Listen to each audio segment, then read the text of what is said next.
আমার বাসর ঘরে অন্য একজন নারী এসে শুয়ে পড়লেন। এই নারীটি আর কেউ নন, আমার স্বামীর প্রথম স্ত্রী। আমি শুধু নির্বিকার চিত্তে সবটা দেখে গেলাম। যথেষ্ট চেষ্টা করলাম নিজেকে নিয়ন্ত্রণ করার। আমার বাসর ঘরে শুয়ে ওই মহিলা আমার দিকে তাকিয়ে বিকট হেসে বললেন, এটা আমার ঘর। তুই যাকে বিয়ে করেছিস সেও আমার।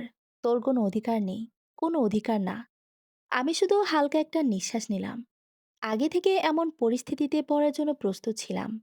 অপেক্ষা করতে লাগলাম আমার স্বামী নামক মানুষটার আগমনের। বেশিক্ষণ অপেক্ষা করতে হলো না। কিছুক্ষণের মধ্যেই গম্ভীর মুখে ঘরে প্রবেশ করলেন আকাশ মির্জা, যিনি সম্পর্কে আমার স্বামী।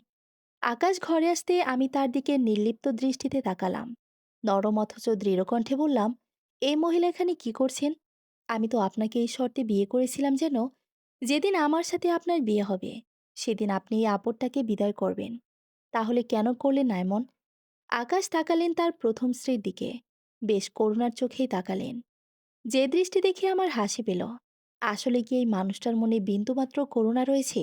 যদি থাকতো, তাহলে শুধুমাত্র সন্তান হচ্ছে না জন্য কেন নিজের প্রিয়তমা স্ত্রীকে ছেড়ে অন্য একটা বিয়ে করে নিলেন অনায়াসে?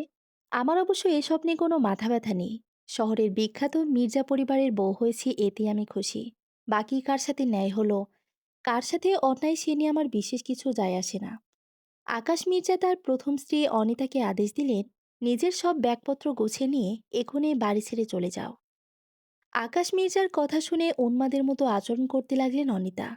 ফুল দিয়ে সজ্জিত বাসর ঘরটা একেবারে এলোমেলো করে দিলেন। সবকিছু এদিক ওদিক ছড়লেন।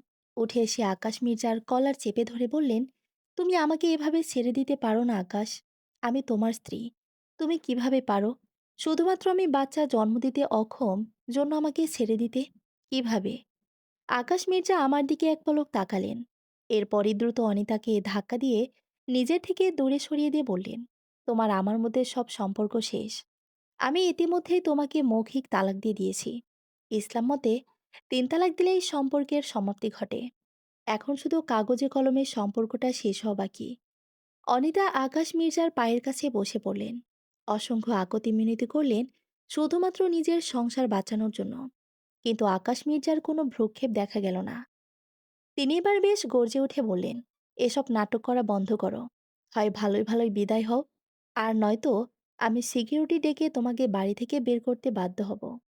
সহসা আকাশ মির্জার পায়ের কাছ থেকে উঠে দাঁড়ালেন অনিতা। তারপর একটি অবিশ্বাস্য ঘটনা ঘটিয়ে ফেলেন। থুতু ছড়ে দিলেন আকাশ মির্জার মুখে।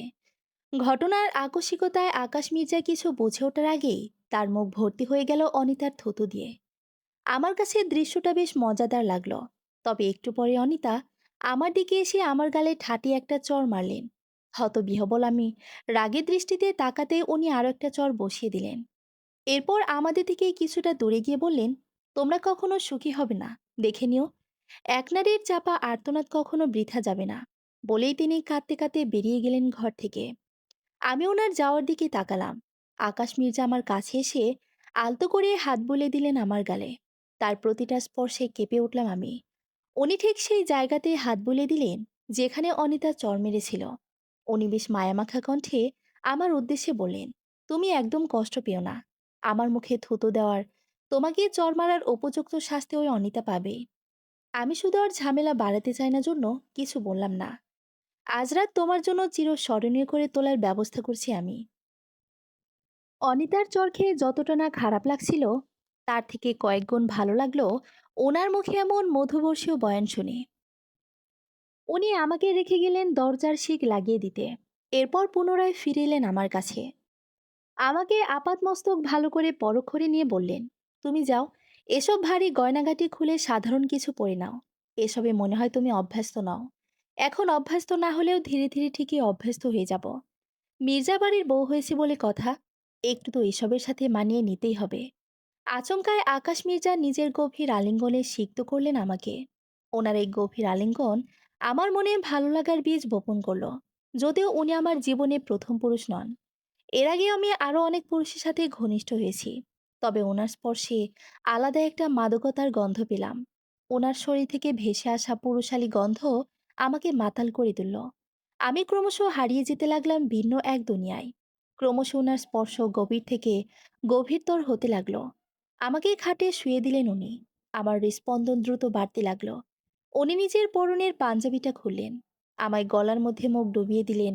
ধীরে ধীরে তার স্পর্শ আরো গভীর হতে লাগলো। আমাদের মধ্যকার এই সম্পর্ক চূড়ায় উপনীত হতে যাবে এমন সময় হঠাৎ দরজায় ধাক্কানোর আওয়াজ কানে এলো। আমাদের দুজনের অবস্থা এখন বেশ নাজুক। চরম উত্তেজিত হয়ে আছে দুজনে। অপরদিকে দরজা ধাক্কানো বাড়তে লাগলো। কোনো উপায় না পেয়ে ক্ষিপ্ত মেজাজ নিয়ে উঠে পড়লেন আকাশ মির্জা। পাঞ্জাবিটা গায়ে জড়িয়ে দরজাটা খুলে দিলেন। সাথে সাথে ঘরে প্রবেশ করলেন এক মধ্যবয়সী নারী, যিনি সম্পর্কে আমার শাশুড়ি মা, আকাশের মা শেফালি মির্জা। উনি এ বাড়ির কর্ত্রী। শুনেছি ওনার মুখের পর এ বাড়িতে কেউ কোনো কথা বলতে পারেন না। ওনার কথাই নাকি এখানে শেষ কথা। উনি বাসর ঘরে এসেই প্রথমে আমার দিকে তাকালেন। এরপর আকাশকে বললেন, তুমি একটু আমার সাথে চলো আকাশ। অনেক বড় ঝামেলা হয়ে গেছে। কি ঝামেলা হয়েছে আম্মু? তুমি জানো না? আমি কৈফিয়ত চাওয়া একদম পছন্দ করি না। যদি ভালো চাও তো আমার সাথে এসো।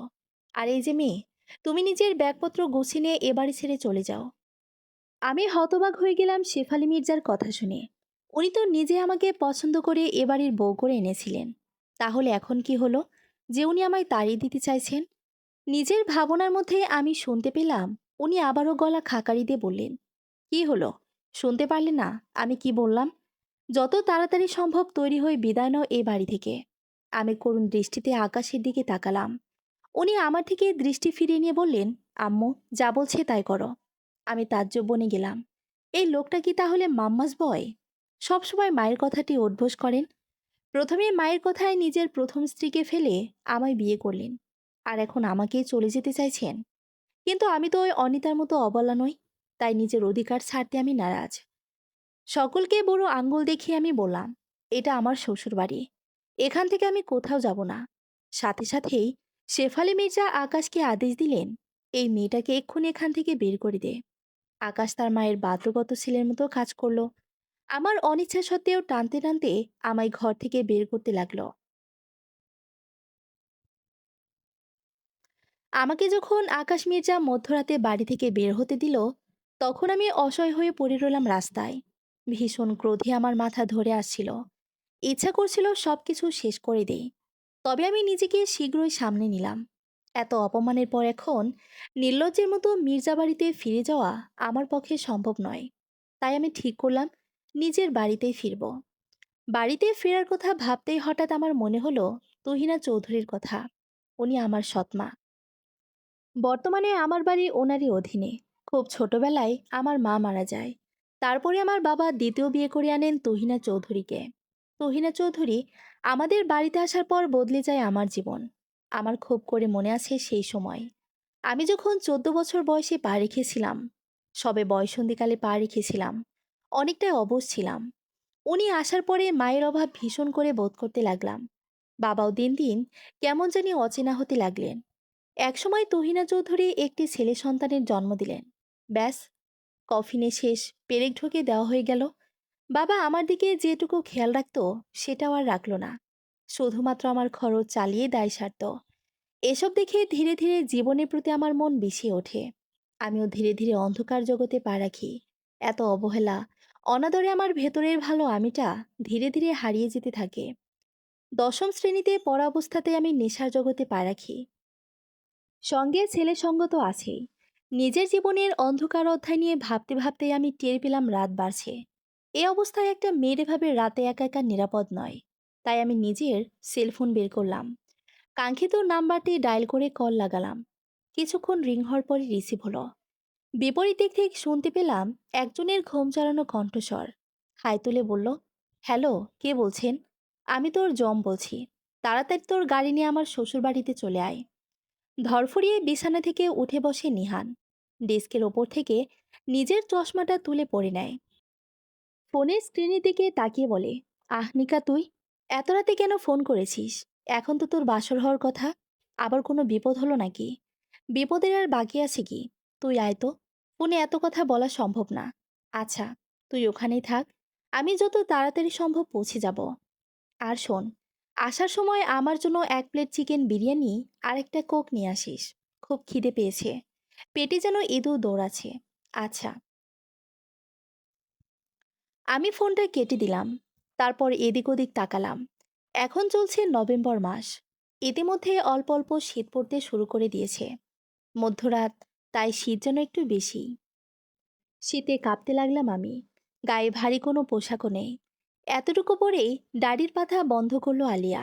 তাকালো নিজের সমীপে বসে থাকা মেঘলার দিকে।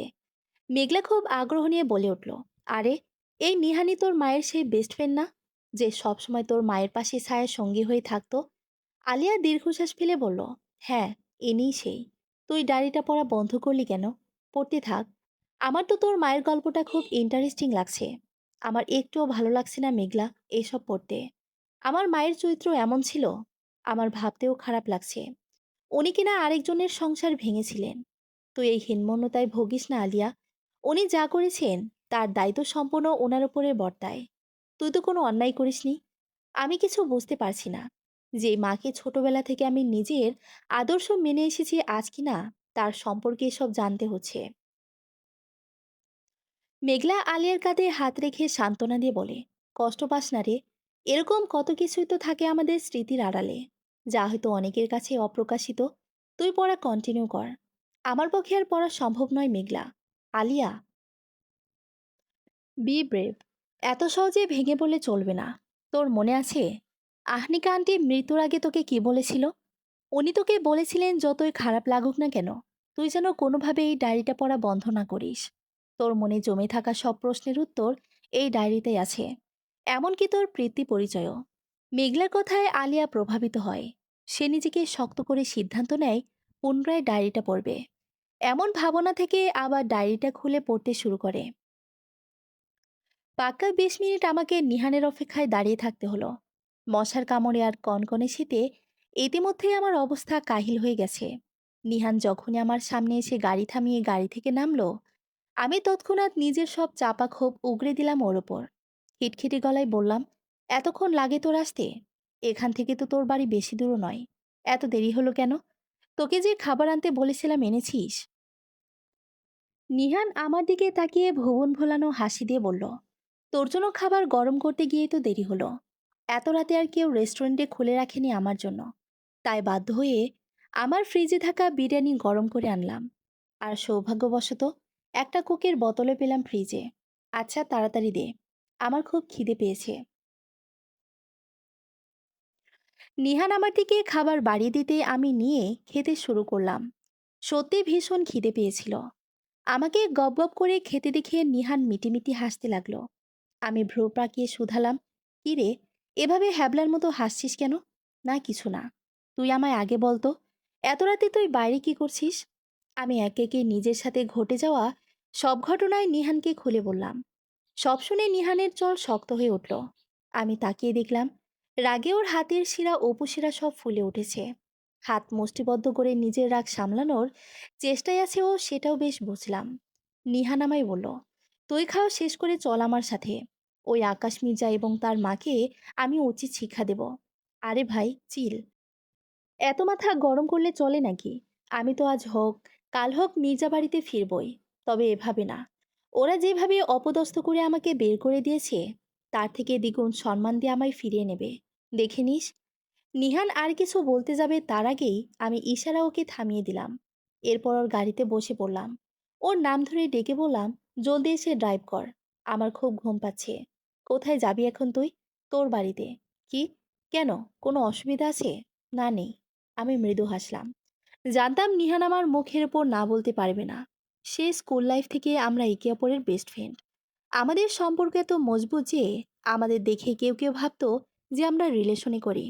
কিন্তু সত্যি বলতে আমার জীবনে নিহানই একমাত্র ছেলে যার সাথে আমি রিলেশনে যাইনি।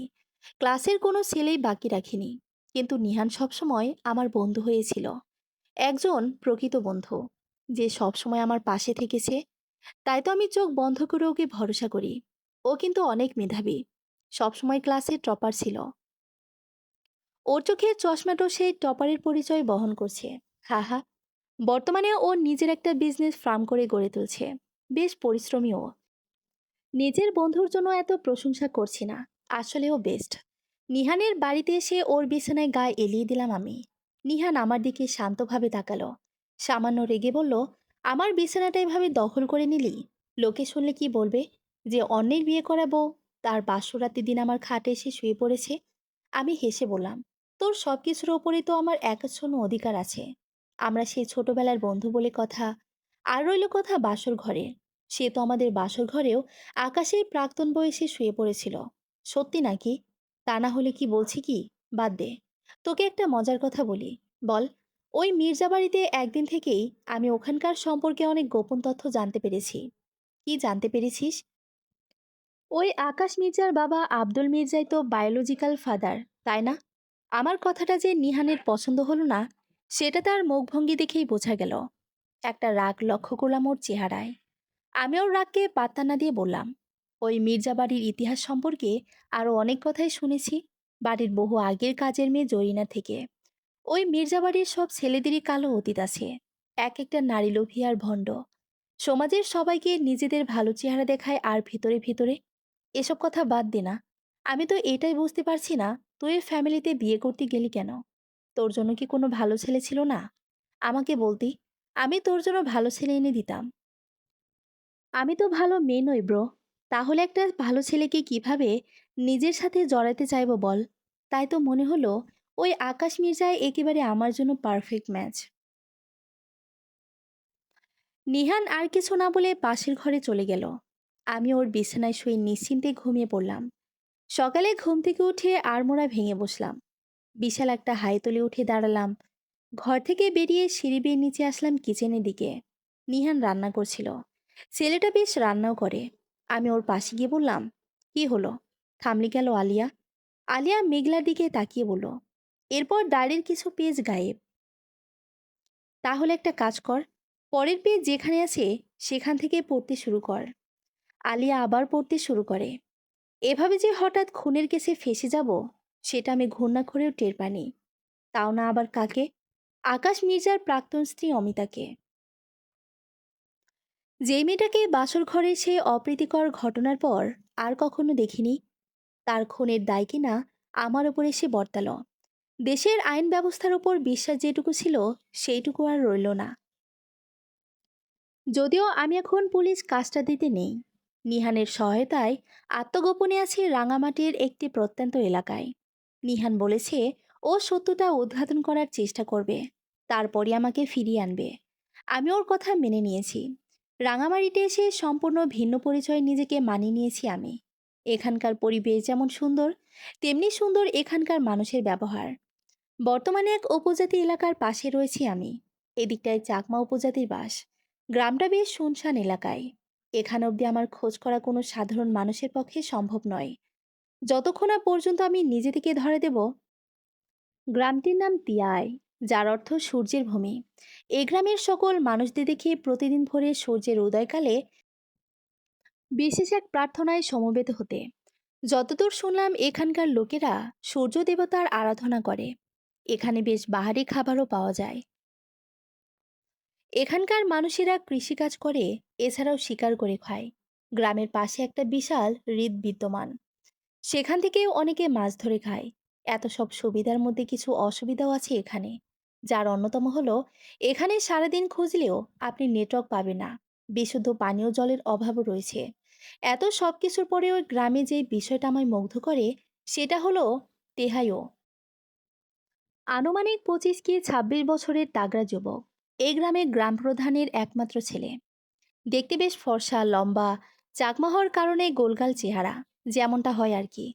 ওর প্রতি কেন জানি আমি আলাদা একটা আকর্ষণ অনুভব করি ইদানিং। ছেলেটা আসলে অনেক আকর্ষণীয়। ছেলেদের প্রতি এ আকর্ষণ যদিও নতুন কিছু না, প্রথমবার কোনো পুরুষের গভীর স্পর্শে মাতোয়ারা হওয়ার পর থেকেই। পড়তে পড়তে ডায়েরিটা ছুড়ে দিল আলিয়া। রাগে নিজের মাথার চুল ছিঁড়তে ইচ্ছে করছে। মেঘলা এসে বসলো আলিয়ার পাশে। তাকে শান্ত করার চেষ্টা করলো। আলিয়া মেঘলাকে জড়িয়ে ধরে অশ্রুসিক্ত নয়নে বলল, সবাই বলে না আমাকে অনেকটা চাকমাদের মতো দেখতে? তাহলে আমি কি আমার মা আর ওই তেহাইও নামক লোকটার নোংরামির ফসল মেঘলা? চুপ কর আলিয়া, চুপ কর। এসব কেন ভাবছিস তুই? এমন তো নাও হতে পারে। আমি আর কিছু জানতে চাই না। আমার জানতে হবে না নিজের বৃত্তি পরিচয়। কিন্তু আমার পক্ষে আর সে ডায়েরি পড়া সম্ভব না। নিজের প্রয়োজনীয় মায়ের অতীতের এসব বিশ্রী কাহিনী আমি আর জানতে চাই না। যতটুকু সম্মান তার জন্য বাকি ছিল, সেটাও না হলে আর আস্ত থাকবে না। মেঘলা ডায়েরিটা তুলে নিল। আলিয়াকে শান্ত হবার আহ্বান জানিয়ে বলল, তোকে পড়তে হবে না, আমি তোকে বাকি কাহিনী পড়ে শোনাচ্ছি, তুই মনোযোগ দিয়ে শোন। রাঙামাটিতে এসেছি 1 মাস হলো।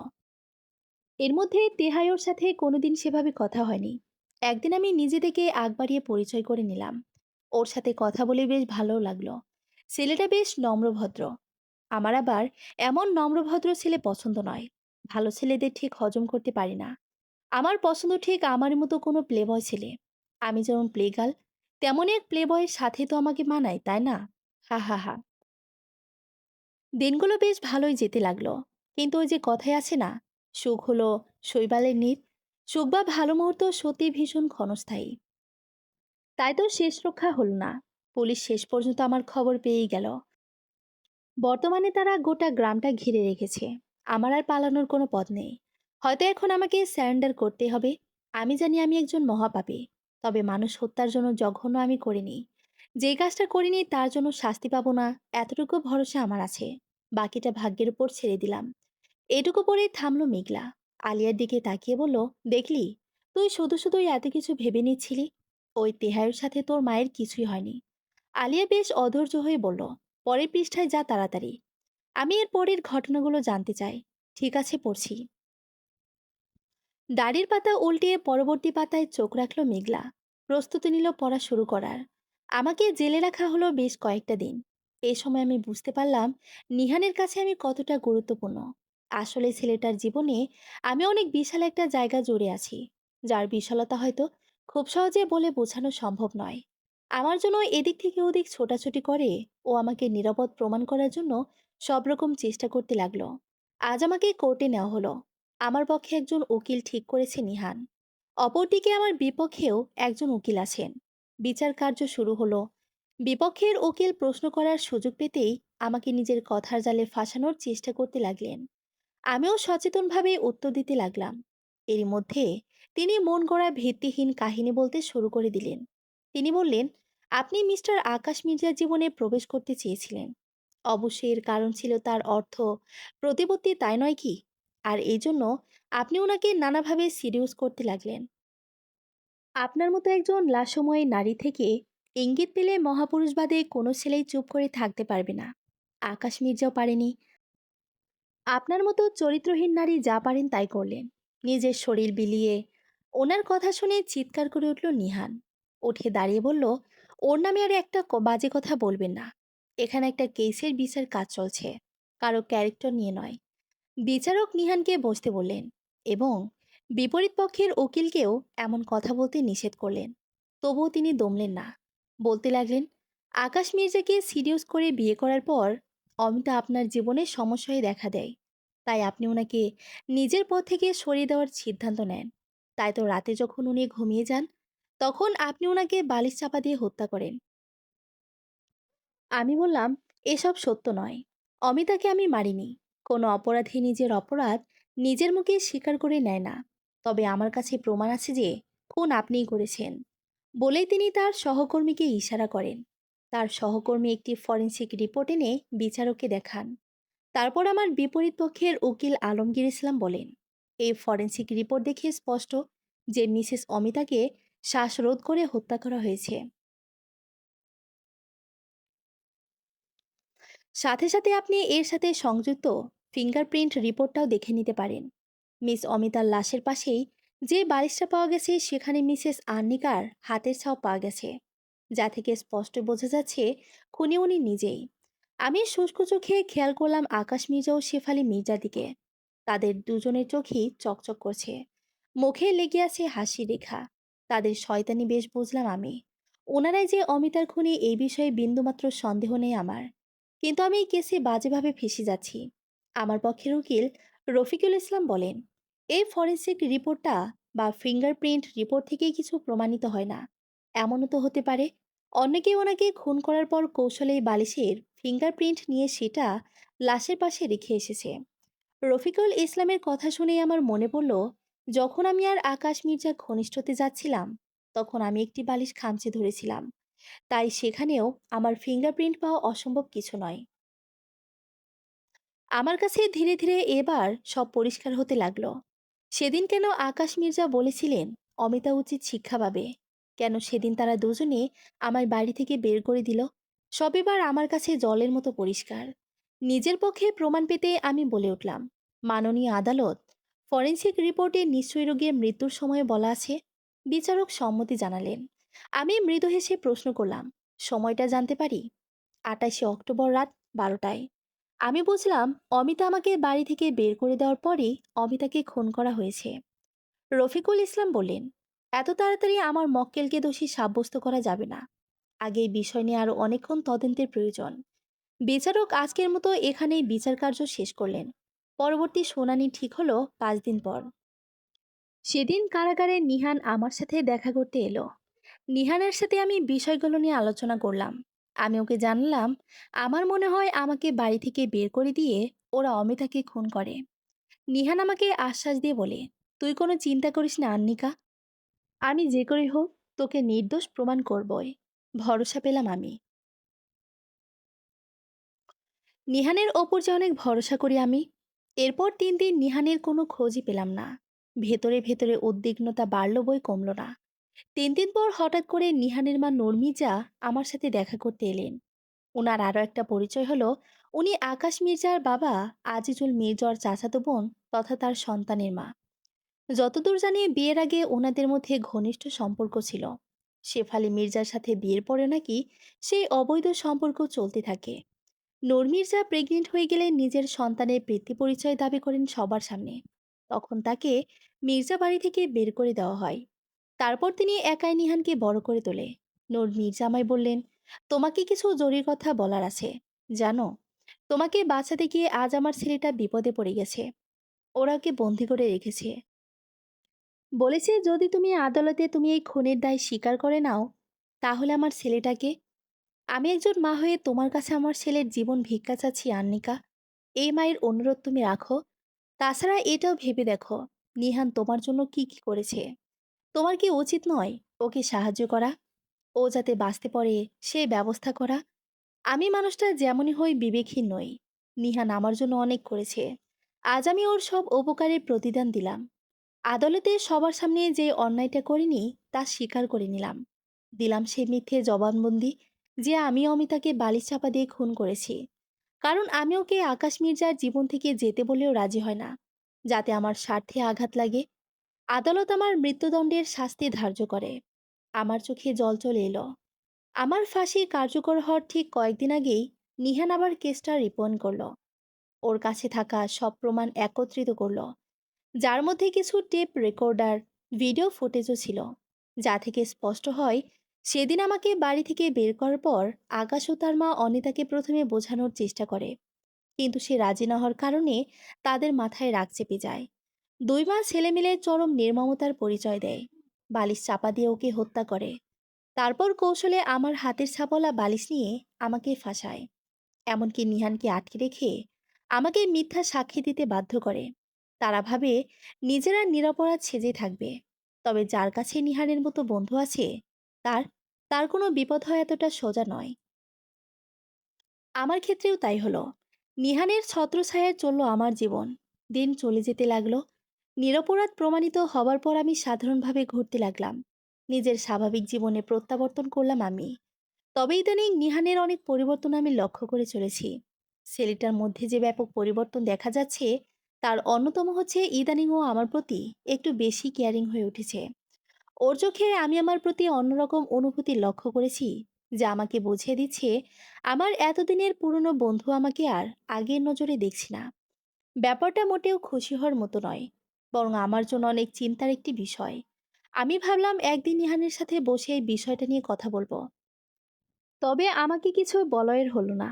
তার আগেই একদিন নিহানের মা নূর খাতুন আমার সাথে দেখা করলেন। উনি আমার সামনে বেশ থমথমে মুখ নিয়ে বললেন, তুমি নিহানের জীবন থেকে সরে যাও। ওনার কথার কোনো অর্থ বুঝতে না পেরে যখন আমি ওনাকে প্রশ্ন করলাম উনি ঠিকই বোঝাতে চাইছেন, তখন উনি রেগে বলেন, নিহান নাকি আমাকে ভালোবাসে। এমনকি উনি নিহানকে বিয়ের কথা বলায় নিহান বাকি বলেছে, বিয়ে করলে আমাকেই করবে, না হলে করবে না। ওনার কথা শুনে ভীষণ অবাক হলাম আমি। নিহানের মনে আমাকে নিয়ে এমন অনুভূতি থাকতে পারে তার মাথাতেও আসেনি। উনি আমাকে বললেন, আমাকে নিজের বউ হিসেবে কখনো মানতে পারবেন না। আমার চরিত্র নিয়ে অনেক কথা তুললেন। শুনতে খারাপ লাগলেও ওনার বলা একটা কথাও মিথ্যা ছিল না। কোনো মাই বা চাইবে আমার মতো একটা চরিত্রহীন মেয়েকে নিজের ছেলের বউ করতে? তাই উনিও চাননি। আমি ওনাকে কোনো দোষ দেব না। আমি বরং ভাবতে লাগলাম কিভাবে সব সামলানো যাবে। অনেক ভেবে সিদ্ধান্ত নিলাম কি করব। সিদ্ধান্ত মোতাবেক আমি নিহানের সাথে দেখা করলাম। নিহানকে ইনিয়ে বিনিয়ে বিয়ের কথা বলতেই নিহান আমাকে বলল সে আমাকে বিয়ে করতে চায়। আমি এটার জন্য প্রস্তুত ছিলাম। তাই তো নিহানকে নানাভাবে বোঝানোর চেষ্টা করলাম যে আমি ওর যোগ্য নই। ও যেন নিজের উপযুক্ত কাউকে বিয়ে করে। কিন্তু ছেলেটা নাছোড়বান্দা। আমি ওকে বোঝাতে না পেরে ব্যর্থ হয়ে ফিরলাম। এদিকে নূর খাতুনও ক্রমাগত আমাকে চাপ দিতে লাগলেন। আমি সম্পূর্ণ দিশাহারা হয়ে রইলাম। কি করব, কি করব না এমন ভাবনা থেকে আমি একটা জরুরি সিদ্ধান্ত নিলাম।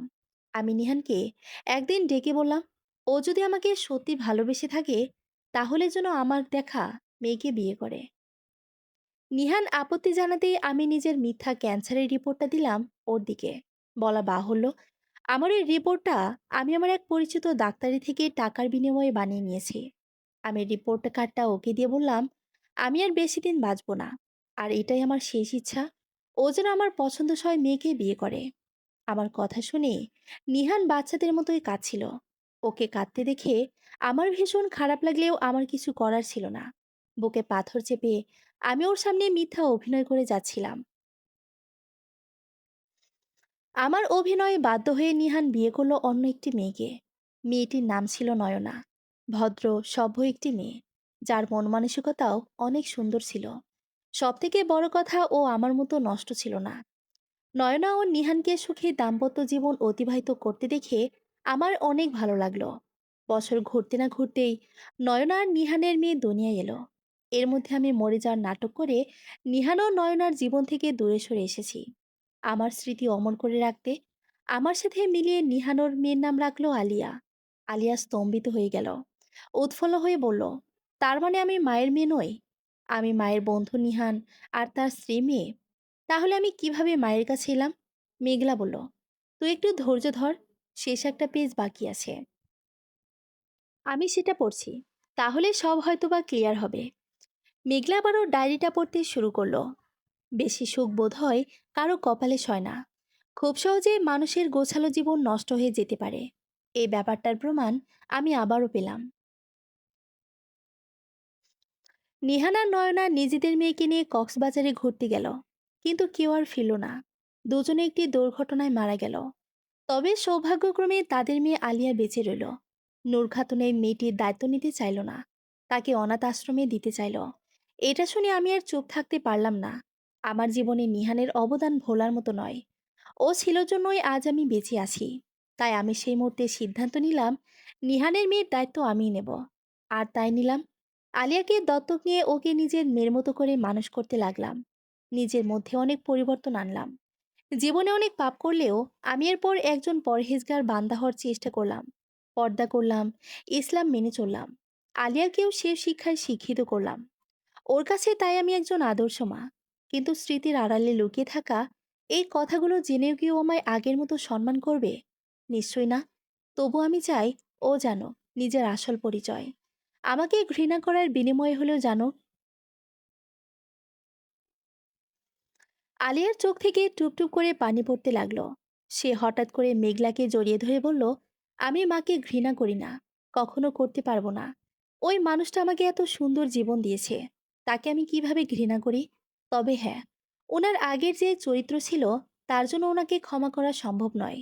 কিন্তু আমি তো আমার জন্মের পর থেকে এক নতুন ওনাকেই দেখেছি, যিনি সবসময় পর্দার মধ্যে থেকেছেন, 5 ওয়াক্ত নামাজ পড়েছেন, রোজা জাকাত সব পালন করেছেন, মৃত্যুর আগে ওমরা হজেও গেছেন, গরিব দুঃখীদের সাহায্য করেছেন। আমি সেই পরিবর্তনশীল মানুষটাকে কিভাবে ঘৃণা করব? বলে কাঁদতে লাগলো আলিয়া। পরিশিষ্ট। আলিয়া কাঁদতে কাঁদতে ঘুমিয়ে পড়েছে। মেঘলা আলিয়াকে বিছানায় শুয়ে দিয়ে আহনিকার রেখে যাওয়া চিঠিটা পড়তে বসেছে।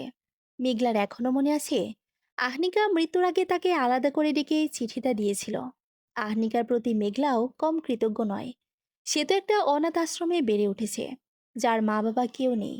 আহনিকা প্রতিদিন অনাথ আশ্রমে গিয়ে তার খোঁজ খবর নিত, আশ্রমের সবার জন্য ভালো মন্দ রান্না করে নিয়ে যেত, প্রতিদিন তাদের নতুন জামা দিত। সব কথা মনে পড়তেই মেঘলার খারাপ লাগে। তার মনে পড়ে যায় আলিয়ার সাথে দেখা করার পূর্বে আহনিকা তাকে ডেকে কি বলেছিল সেই কথা। আহনিকা তাকে ডেকে বলেছিল, এটা আমার ডায়েরি, এখানকার শেষের কিছু পৃষ্ঠা ছিঁড়ে ফেলে তুমি এই নতুন লেখাগুলো অবিকল করে আটকে দাও। মেঘলা তখন কোনো প্রশ্ন করে না, তাই করে। এই চিঠির মধ্যে ডায়েরির আসল লেখাগুলো আছে। মেঘলা এই আসল লেখাগুলো বের করে পড়তে থাকে। নয়নার সাথে নিহানের বিয়ের আগে সে জানতে পারল আমার অভিনয়ের কথা। আমার যে ক্যান্সার হয়নি সেটা জেনেও রেগে গেল, আবার খুশি হলো। ভীষণ জেদ করতে লাগলো আমায় বিয়ে করার জন্য। আকাশ মির্জার সাথে অনেক লড়াই করে আমার ডিভোর্সের ব্যবস্থা করলো। আমি নিহানের এই তীব্র ভালোবাসা আর ফিরিয়ে দিতে পারিনি। ওর অযোগ্য জেনে ওকে বিয়ে করেছি। তবে বিয়ের পর থেকেই আমি নিজেকে বদলে নিয়েছি। এই বদলে নেওয়ার পথিকৃৎ ছিল নিহান নিজে।